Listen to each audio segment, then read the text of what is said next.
Fala, Tricolor, eu sou o Wallace do canal O Flume Domina. Te domina também? Então me segue aí, deixa o seu like, comenta o que você acha dessa escalação, não, desse X1 que o Sport TV, colocando 8 para o Flamengo, 4 para o Fluminense no X1 dos jogadores. Eu vou dar minha percepção visual, mas eu gostaria de saber a sua. Comenta aí. Eu não sou o dono da verdade, na verdade, eu queria realmente saber se você concorda com o Sport TV ou se você concorda comigo. Então vamos lá. Se você não viu, esse daqui foi a escolha do Sport TV. Fábio em vez do Rossi, Wesley em cima do Samuel Xavier, Léo Ortiz em cima do Thiago Silva, Pereira em cima do Ignacio, Alexandre em cima do Fuentes, Eric Pulgar em cima do Otávio, Martinelli no De La Cruz, Gerson no Berna, Arias no Arrascaeta, Luiz Araújo no Canóbio, Cano no Plata e Felipe Luiz em cima do Mano Menezes. Vamos lá. Primeiramente, o Berna não é titular do Fluminense nesse momento, nem no momento passado, né? Então não sei muito bem por que o Berna tá aí, ou se seria o Serna. Se for o Berna comparado com o Gerson, beleza, 2 meias defensivos comparativo ali. Mas se for o Serna ele não é defensivo, o Serna é ponto, então não deveria estar comparando ali com ele. Mas beleza. Então é porque eu não consigo ver exatamente o que está escrito ali. Segundo, Fábio em cima do Rossi. Concordo. Samuel Xavier em detrimento, Wesley em cima do Samuel Xavier. Concordo. Tanto que o Wesley foi convocado. Agora aí, Thiago Silva, Léo Ortiz. Você pode estar pensando, o Thiago Silva está em final de carreira. Cara, se a gente, na primeira questão aí, vamos lá, vamos abrir aqui o SofaScore. Thiago Silva.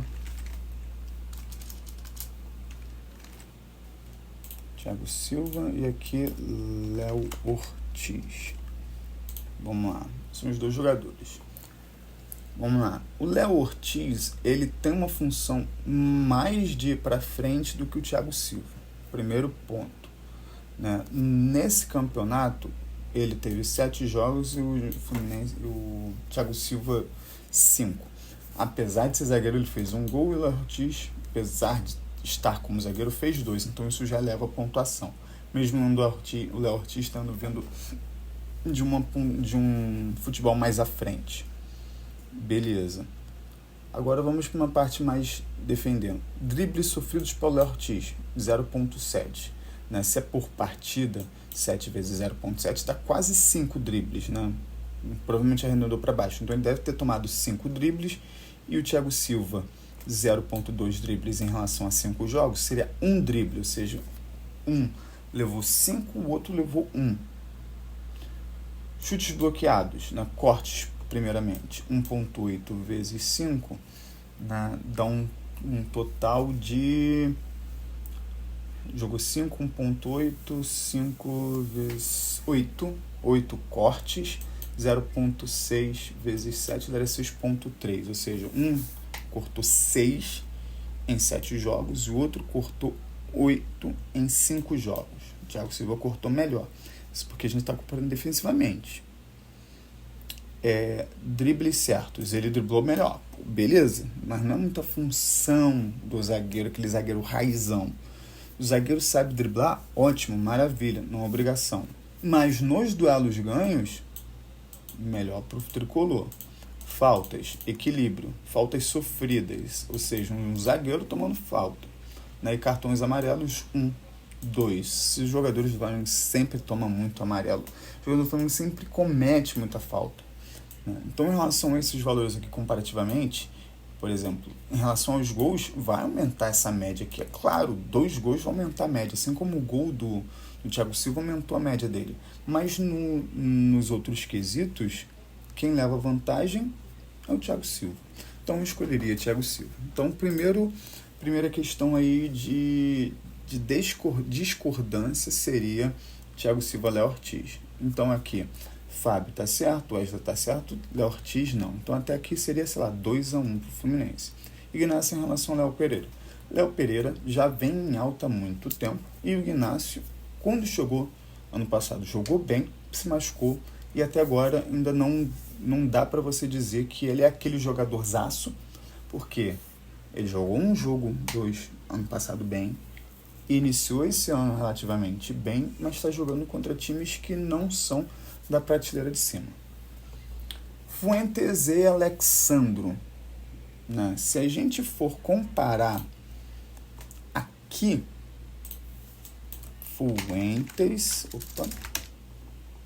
Gabriel Fuentes e Alexandro.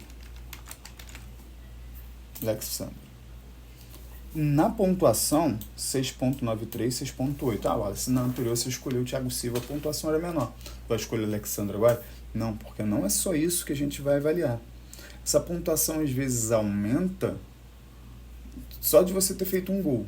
Não jogou nada, fez um gol, a pontuação aumenta.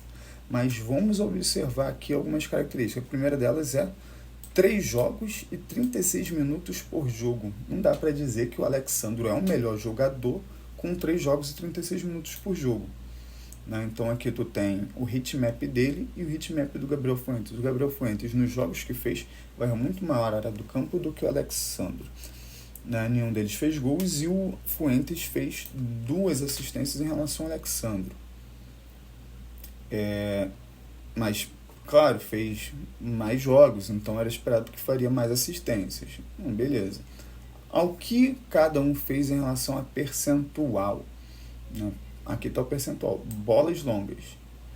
Acertou 25% do que tentou, 31% do que tentou, ou seja, melhor.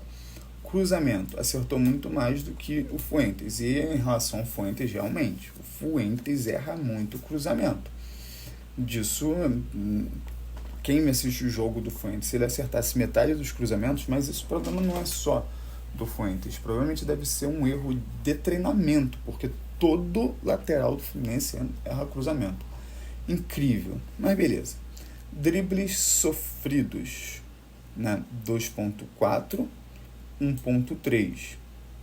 Cortes, 1.3, 1.3. Se a gente for agora observar em relação à quantidade, 1.3 em 3 jogos, realmente é muito pouco, sem contar que você tem 36 minutos por jogo, e 2.4 para 8 jogos, tendo jogado praticamente o jogo todo. Então, é claro, se tu joga mais, tu vai sofrer mais dribles, tu vai cortar mais bola, é claro. Então, em relação a essa questão de quantitativo de jogo, acho que não dá nem para comparar o do Alexandre. Né? No máximo, se eu for colocar aqui o Brasileirão Betão do ano passado, e aí a gente já começa a ficar mais fiel. Né? Só que aí quando tu coloca minutagem, jogos, mesma quantidade de jogos, um deu uma assistência, o outro deu 2. Né?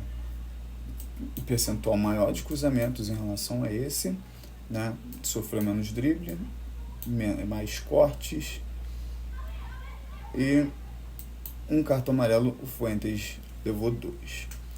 Então, em relação a isso que foi comentado aqui, eu escolheria o Fuentes.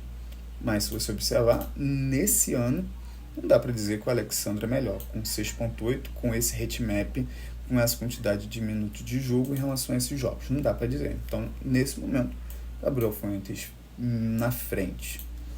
Mas o Alexandre é melhor de jogo na Europa. Tá, beleza. Um jogador que jogou na Europa com o pé quebrado vai ser melhor? Então, tipo assim, mostra em campo que tá jogando melhor. Beleza. Martinelli em relação a... então aqui, Fábio, Thiago Silva, Fuentes, Otávio em relação a Eric Pulgar. O Otávio jogou 3, 4, 5 jogos pelo Fluminense, talvez, não sei. Já completou 4, talvez. Acho que chega a 4. Eric Pulgar já tá no Flamengo há muito tempo. Não tem mais entrosamento. Ele é um jogador de marcação, um jogador de pegada, fez muita falta no Ares, talvez por conta dessa quantidade de faltas que ele fez no Ares, o Fluminense não conseguiu desenvolver um futebol bom. E é isso que me preocupa nesse jogo de novo. Ele perseguiu o Ares ficar ali, ó, igual ele fez no outro jogo. Vamos ver. Mas Eric em relação ao Otávio, vou de Eric. Então aqui a gente tem um empate agora, né? Léo Pereira, Eric Pulgar e Wesley. Fábio, Thiago Silva e Fuentes. Martinelli em relação a De La Cruz.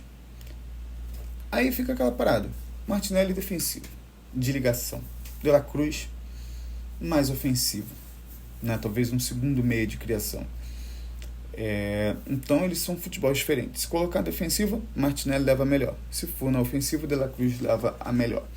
E aí nesse quesito eu vou de Martinelli, porque aqui a gente está como um segundo volante. Aqui eu acredito que o Coisinha teria colocado Berna. Se for entre Berna e Gerson, claro. Não. Se for entre Arias e qualquer outro jogador do Flamengo, aqui é Arias. Tu pode colocar 2 jogadores juntos e um dá o Arias. Mas beleza, entre Arias e Arrascaeta, que não é a posição correta, vai de Arias. Se a gente for comparar aí, por exemplo, o Arias jogando nessa posição dele, bora só por curiosidade. Eu vou de Arias mesmo, mas só por uma curiosidade. Arias e Arrasca. 7.78, 7.65. Fora que no jogo anterior o Arias jogou muito mal. Então isso diminuiu a nota dele, a média dele, porque a média dele já estava quase 8. O Arias é um jogador mais de ponta e o Arrascaeta é um jogador mais de meia. Apesar disso, mesmo quantidade de jogos, como ele não está jogando na ponta como atacante, está jogando como meia, você tem 1 gol e 2 do Arrascaeta. E tem 4 assistências, o Arrascaeta tem 1. O Arias, que não é meia, está jogando como meia e tem 4 vezes mais assistência do que o Arrascaeta. Então isso já é algo muito peculiar aí. Então Arias em relação a todo o time aí seria Arias. Mas eu poderia colocar o Ganso. O Ganso em relação a Arrascaeta eu escolheria o Ganso. E aí Arias em relação ao Luiz Araújo eu escolheria o Arias e não o Luiz Araújo. Em relação agora comparativa Canóbio e Luiz Araújo. Canóbio está jogando agora. Chegou jogando bem? Tem umas partidas boas? Sim. Jogou todas as partidas muito bem? Não. Mas o Luiz Araújo ele tem ali uma regularidade muito boa com o futebol jogado bem. Ele pode não jogar maravilhosamente bem, mas ele não joga mal. O Canóbio, ele desengrena, faz um gol, dá assistência igual nos últimos jogos, mas ele não é 100% no jogo inteiro. Por isso eu vou de Luiz Araújo. Em relação a Cano, Plata, Cano com certeza, não tem como escolher outro. Em relação a Mano Menezes, Felipe Luiz. Se for comparar somente pelos jogos do Fluminense contra o Flamengo do Felipe Luiz, eu iria de Mano.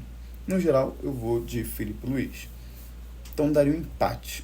Se eu escolher o Felipe Luiz, dá empate. Se eu escolher o Mano Menezes, dá justamente um 7-5.